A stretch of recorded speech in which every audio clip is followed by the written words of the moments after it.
प्रिय विद्यार्थियों, राजकीय महाविद्यालय लक्ष्मणगढ़ अलवर लोक प्रशासन विषय के YouTube चैनल में आपका हार्दिक स्वागत और अभिनंदन।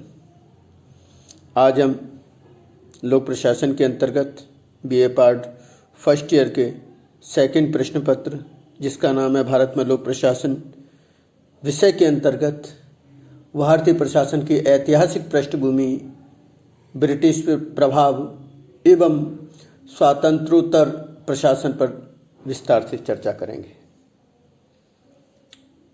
यानी वर्तमान जो भारतीय प्रशासन का विकास है वो प्राचीन कालखंड से लेकर और वर्तमान तक उसका विकास कैसे कैसे किन कालखंडों में हुआ, इसकी विस्तार से चर्चा करेंगे। इन विशेषताओं को देखने पर दो चीज़ें बहुत स्पष्ट होती हैं कि भारतीय प्रशासन निरंतर एक विकास की अवस्था में रहा है और प्रारंभिक अवस्था में भारतीय प्रशासन की मूल इकाई गांव थी, जो कि धीरे धीरे आकार स्वरूप बढ़ने के कारण केंद्रीकरण से विकेंद्रीकरण की ओर अग्रसर होने लगी। अध्ययन की सुविधा की दृष्टि से भारतीय प्रशासन के विकास को हम 6 भागों में विभाजित कर सकते हैं।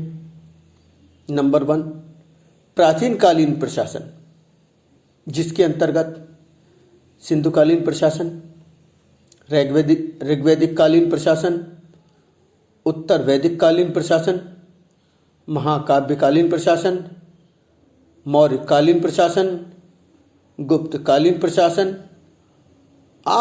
आदि प्रमुख प्रशासन की चर्चा कर सकते हैं। यहां देखने की बात यह है कि कालखंड चाहे कोई सा भी रहा हो, भारतीय प्रशासन का स्वरूप प्रत्येक कालखंड में उपलब्ध रहा है। जैसा कि सिंधुकालीन सभ्यता से भारतीय सभ्यता के विकास को एक नागरिक जीवन में के रूप में माना जाता है, सिंधुकालीन सभ्यता के उत्खनन से प्राप्त साक्ष्य के आधारों पर यह कहा जा सकता है कि वहाँ मिली विशाल अन्न भंडार, स्नानागार, पानी के निकास की व्यवस्था, ये परिलक्षित करती हैं कि कोई ना कोई प्रशासनिक तंत्र वहाँ था जो इन सब चीज़ों को नियंत्रित, विकसित करता था। ऋग्वैदिक, उत्तरकालीन, महाकाव्यकालीन, ये सभी प्रकार के प्रशासन मूल रूप से ग्राम विकास के महत्व पर आधारित थे।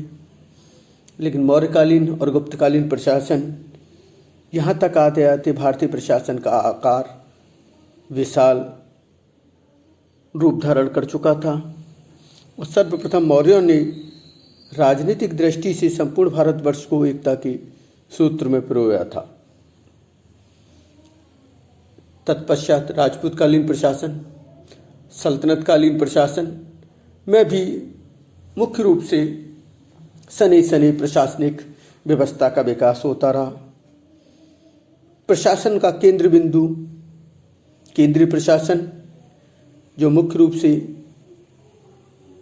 राजा सम्राट के द्वारा संचालित किया जाता था, और मंत्रिपरिषद के रूप में राजा के सलाहकार मंत्रीगण केंद्रीय, प्रांतीय और स्थानीय शासन का संचालन करते थे। तत्पश्चात मुगलकालीन प्रशासन ने एक बड़े भूभाग पर लंबे समय तक कार्य किया। वहाँ प्रशासन का जो स्वरूप देखने को मिला वह मुख्य रूप से 3 भागों में था: केंद्रीय प्रशासन, प्रांतीय प्रशासन और स्थानीय प्रशासन। केंद्रीय प्रशासन मुख्य रूप से राज्य परिवार के सदस्यों के द्वारा संचालित किया जाता था, जिनको बादशाह कहते थे। उनकी सलाह परामर्श के लिए मंत्रिपरिषद होती थी।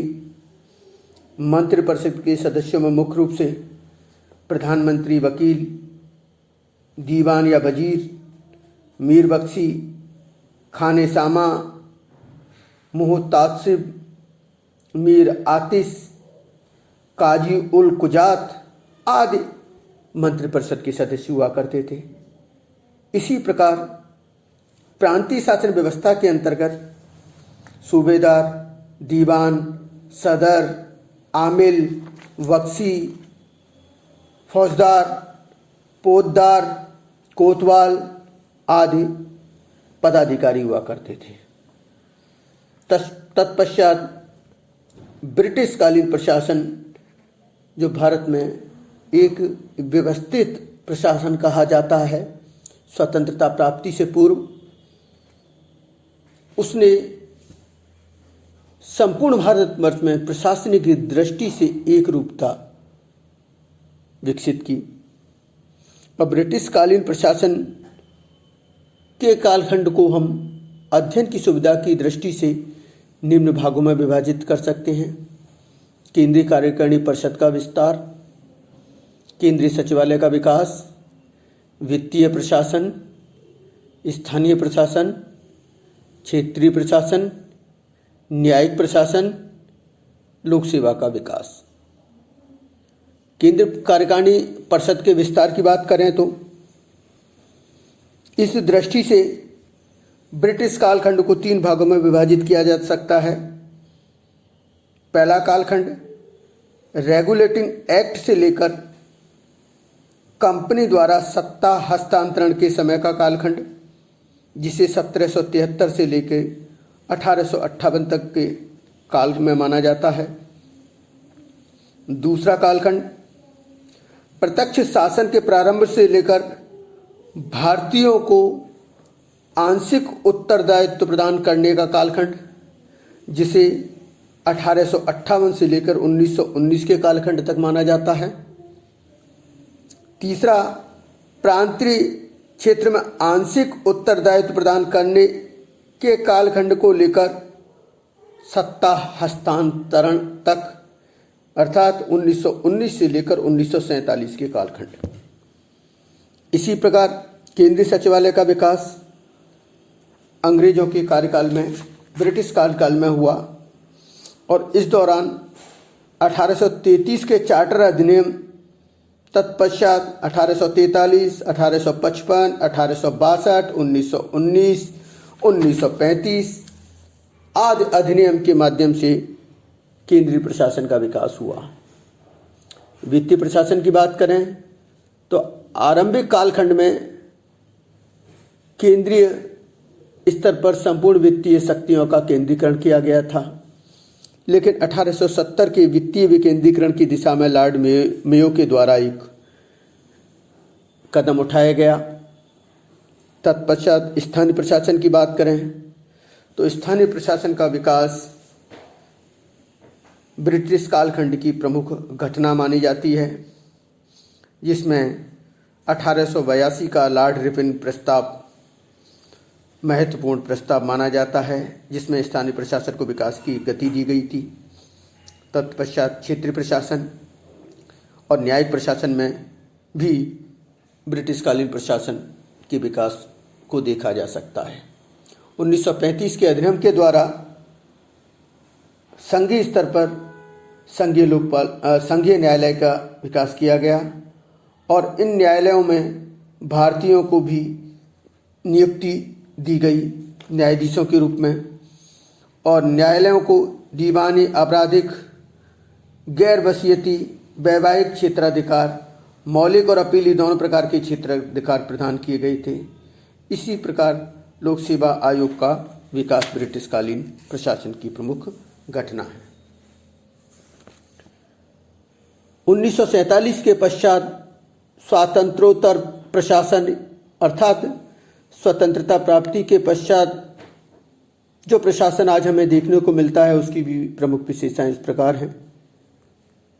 विकसित प्रशासन, अर्थात भारतीय प्रशासन सने सने विभिन्न कालखंडों में एक विकास का परिणाम रहा है। गतिशील एवं परिवर्तनशील प्रशासन भारतीय प्रशासन की दूसरी विशेषता वह परिवर्तनशील गतिशील है, अर्थात वह विभिन्न सकारात्मक परिवर्तनों को सम्मिलित करने में सक्षम है। उत्तरदायी प्रशासन भारतीय प्रशासन जनता और संविधान के प्रति उत्तरदायी है।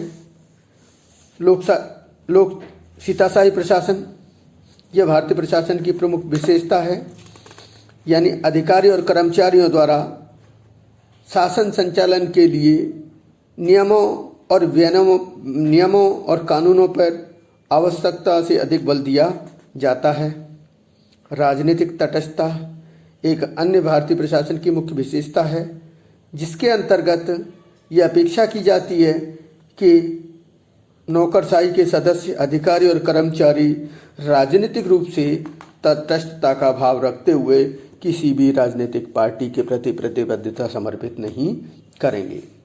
इसी प्रकार विशाल आकार की बात, भारतीय प्रशासन का वर्तमान स्वरूप एक विशाल आकार है। संपूर्ण भारतवर्ष का प्रशासन केंद्रीय प्रशासन के अधीन आता है। उसके अधीन प्रांतीय प्रशासन और प्रांतीय प्रशासन के अधीन स्थानीय प्रशासन का भाव परिलक्षित होता है। भारत का लक्ष्य सामाजिक आर्थिक न्याय, अर्थात भारतीय प्रशासन मुख्य रूप से सामान्य लक्ष्य के साथ साथ आर्थिक और सामाजिक न्याय, सामाजिक आर्थिक विकास के लिए कार्यरत है। सामान्य तथा विशेषज्ञों से युक्त प्रशासन, इसका मतलब है कि भारतीय प्रशासन में कार्य करने वाले अधिकारी और कर्मचारियों में दोनों तरह के अधिकारी और कर्मचारियों को सम्मिलित किया जाता है। एक सामान्यज्ञ जो सामान्य शिक्षा ग्रहण करते हुए आते हैं, जिन्हें हम प्रशासनिक सेवा के लोक सेवक अधिकारी के रूप में जानते हैं। दूसरे विशेषज्ञ जो विशेष सेवाओं से संबंधित होते हैं, चाहे वो जैसे चिकित्सक हो, चाहे वो प्रोफेसर हो, चाहे आर्थिक विशेषज्ञ हों, कानूनी विशेषज्ञ हों, इनसे युक्त विशेषज्ञों को माना जाता है। नेक्स्ट विशेषता है नियामकीय एवं विकास कार्यों पर मिश्रण, यानी भारतीय प्रशासन नियमावली कार्यों के साथ साथ विकास संबंधी कार्यों को भी करता है। नेक्स्ट बढ़ती हुई शक्तियाँ, भारतीय प्रशासन का स्वरूप वर्तमान में बहुत तेजी से बढ़ रहा है। उसका कारण यह कि वर्तमान स्वरूप में पुलिस राज्य के साथ साथ भारतीय प्रशासन लोक कल्याणकारी राज्य के स्वरूप को अपना रहा है। इसलिए कहा जाता है भारतीय प्रशासनिक स्वरूप जो वर्तमान में है वो व्यक्ति के जन्म से पूर्व और व्यक्ति के जन्म के पश्चात तक भारतीय प्रशासन व्यक्ति के जीवन में समाहित है। समस्याओं से पीड़ित प्रशासन, यहाँ ये भी ध्यान देने योग्य बात है कि भारतीय प्रशासन की भी प्रशासनिक और वित्तीय समस्याएं हैं। भारतीय प्रशासन तकनीकी रूप से, भारतीय प्रशासन नौकरशाही की दृष्टि से, भारतीय प्रशासन वित्तीय प्रशासन की दृष्टि से अभी पीड़ित हैं। उसमें विकास संरचनात्मक, उसमें प्रक्रियात्मक विकास परिवर्तन की आवश्यकता है। नेक्स्ट केंद्रीकरण की प्रवृत्ति है। भारत में यद्यपि संघवाद को अपनाया गया है, संघवाद केंद्र और राज्यों के साथ साथ अपने अपने क्षेत्रों में संविधान के तहत शक्तियों का विभाजन किया गया है, लेकिन मुख्यतः केंद्रीकरण की प्रवृत्ति भारतीय संघवाद में पाई जाती है, यानी केंद्रीय सरकार को राज्यों की तुलना में अधिक शक्तियां प्रदान की गई हैं। नेक्स्ट पुरानी नियमावली और क्रियाविधि, यहाँ इससे अभिप्राय है कि अभी भारतीय प्रशासन अधिकांश उन नियमों और कानूनों से संचालित किया जा रहा है जिनका निर्माण स्वतंत्रता से पूर्व अंग्रेजों के द्वारा किया गया था। धन्यवाद।